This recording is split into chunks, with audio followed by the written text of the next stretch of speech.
Hey guys, so a question I get a lot is, what is enlightenment?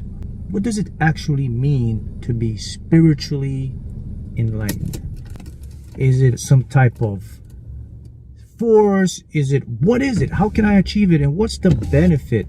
And I mean, what is the whole point of me doing this? What is the advantages of being enlightened? So we always hear that talk about enlightened, spiritual world, law of attraction, everything. You got to become enlightened. You got to get into the state of enlightenment. All right. So that's what we're going to talk about today. I'm going to explain to you what enlightenment is and the advantages of it and how you do become enlightened. All right. So I'm going to make it simple so you can understand. So we exist in 3D world, right? So we see things in three-dimensional format, right? Our consciousness, just our brain operating system is primarily evolutionized for 3D world. Our brains are, just need to know stuff to get us safe, etc. So that's called the 3D perspective. But there exists, if you don't know this, there exists different levels of conscious awareness, and there are actually different dimensions, up to 10 dimensions if we go into science and string theory. But let's talk about, and everyone knows about, the fifth dimension. So you have 3D and 5D. So the fifth dimension is thought to be where your consciousness exceeds the 3D world. What that basically means is that you are out of your ego. That's it. A lot of the tendencies that keep us in the three-dimensional world is the ego. The ego's powerful traits such as jealousy, envy, strife, low self-esteem, fear, doubt, worry, negative self-comparison, all those things that make us feel bad, etc. And that is propagated through our system or matrix. Okay? So that's how these levels of consciousness work. Now, beyond the fifth dimension, there's even more higher levels of awareness. Now, a lot of individuals may say, well, isn't enlightenment in the fifth dimension? No, enlightenment actually goes beyond the fifth dimension. The fifth dimension is where you get into what I call spiritual awareness. That means you're aware of things and you can kind of propagate and put it. Enlightenment is a higher level. I'm going to show you why and how it works. So, the best way I can make this simple for you to understand, we're going to use some simple analogies, okay? So we have understanding, and then you hear the word overstanding. Overstand basically means what it just says. It means beyond understanding. So let's talk about understanding. So most individuals, they understand stuff. That's a 3D world. When you overstand stuff, it's not even 5D. It's more into an awareness category. So let's give you some examples of understanding. So let's use a car. Majority of us understand how a car works, right? We turn our key in there, it turns the ignition, it sparks stuff, the fuel pump works, fuel, and it ignites. Maybe many people don't even know that, but most people have an understanding that, okay, I turn my keys in my car, it starts and it drives. So you kind of understand how a car works and you operate it and you drive, right? That's called understanding. That's more from a 3D reality or 3D world. Now, let's use a car now. Someone who overstands a car is not only someone who can understand how the car works, but they go beyond that. They can build a car from scratch. They can take the frame, they can put the engine, the transmission, they do the electrical wiring, and they know all the stuff, the inner workings. They can dismantle the engine and put it together. And of course, there's people like that every day. Maybe you know someone like that, or maybe you're someone who like that you can build your own car. That's an example of overstanding. Okay, let me repeat that again. Understand basic stuff of a car. Overstand is someone that can do it. Now, enlightenment, that's what it is. So imagine, just keep the analogy of the car in mind now. But just imagine that you have the overstanding ability of life itself. That means you, just like the person that can build a car, you understand what's going on, why it's going on, how it's working, and then not only that, but you can find loopholes in it to fix it, to change it, to go beyond it, to get different ideas, to just enhance every aspect of your life. Not only your life, but also your body.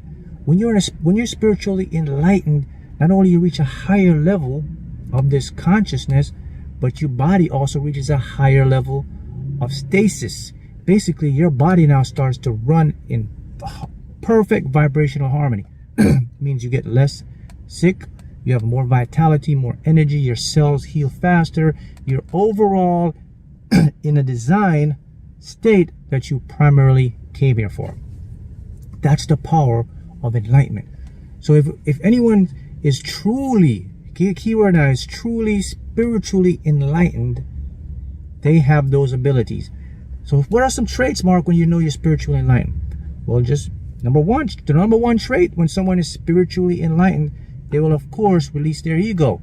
They won't judge you. They won't have jealousy. They won't have all these different states of self-comparison. They just know who they are, and they only compare is to themselves. They don't compare with anyone else. They don't even compete because they understand how reality works. That's exactly. Also, they're very perceptive. They have high intuition. Okay, there's an aura about them. When they walk in a room, you'll feel it, you'll sense it. You will just know there's something different. That's the traits of people who are highly spiritually enlightened. Now, man, that's great, man. How can I get there? I want to get there because I want to change my world. Well, the first thing you got to do is you have to get the ego from the 3D world, and then you got to get into the 5D, and then you move up to that level, okay? So the first step, if you want to become spiritual, I give you 2 important tips that'll get you on the road to become spiritually enlightened. The first step, or the first tip, is you have to detach from your ego. That means you have to stop being jealous or hating on people, comparing yourself to other people. Stop trying to, control stuff. You got to start believing in yourself. You got to cut out the fear, the doubt, the worry. All these things that cause us to exist on a low vibrational plane. You have to stop listening to your ego's negative talk about you. You have to believe in yourself. So let me sum it up. The first tip is you have to believe in yourself and not your ego if you want to get to spiritually enlightenment. The second tip is you have to practice meditation. Oh man, I meditate, man. But did you know there are different forms of meditation? And this is the only meditation that will get you to enlightenment. And here it is, very simple. If you ever want to get to the state of higher consciousness, higher intuition, all that stuff, you have to meditate in silence. You can't use music. I know there's so many different meditations like transcendental meditation and all that stuff. It helps to get you in a relaxed state. But if you want to get information, downloads, you have to be in silence. You have to listen to your body. You have to listen to your breathing. You have to listen to your heart rate. You have to feel the pulses through your body. That's the meditation. So you're in a quiet place. You sit, you relax, you just listen to the breath. Notice your body in and out. Just feel your body. You have to connect with your body, guys. It just basically means being in a state and just being aware. Even the hair on your arms, you have to feel those. You have to notice everything, because what you're doing is you're tuning. All the cells in your body are creating this vibration, and it goes out.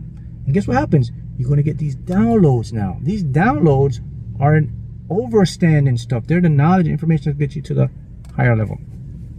So those are the best ways to become spiritually enlightened. So, okay, so Mark, what are the advantages of being spiritually enlightened? I just said them before, but let me make it simple. When you're enlightened, you have a cheat code to the matrix. You can unlock, you can go to different parts. It's like, I give an example. It's like you were going in a building. Easiest example is roads. Let's say there's a road and there's a big mountain there. And the only way to get through the road, you have to go around the mountain. So it's going to take the trip a lot longer to go around. Enlightenment is the mountain, but there's a tunnel. So you cut from one end to the next end very quick. You don't have to go around the hoop-de-doop and all that stuff. You get right to the point. You get right to the source. You get the information to change your life. Point blank, that's what it means to be spiritually enlightened. Now you got it. Now you can work on it.